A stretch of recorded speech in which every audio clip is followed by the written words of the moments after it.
अस्सलाम वालेकुम। Media reports के मुताबिक मियां नवाज शरीफ और मौलाना फजल रहमान का राब्ता हुआ है और इस बात पे इत्तेफाक हुआ है कि हर हाल में इलेक्शन से भागना है, क्योंकि हम इलेक्शन में जाएंगे तो अवाम हमें जूतियां मारेंगी, गंदे अंडों से इस्तकबाल होगा।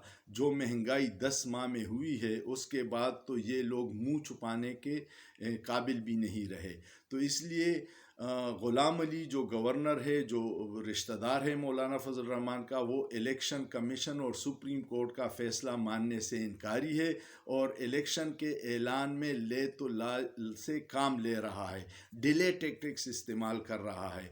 लेकिन ये बच नहीं सकेंगे। जब भी इलेक्शन में जाएंगे 1 माह बाद, 2 माह बाद, 6 माह बाद अवाम उनका हशर नशर करेगी, क्योंकि अवाम समझ गई है कि सारी मुसीबतों की जड़ PDM की हुकूमत है, जिसका सरबराह मौलाना फजल रहमान है। सोचिए, सोचना जुर्म नहीं है।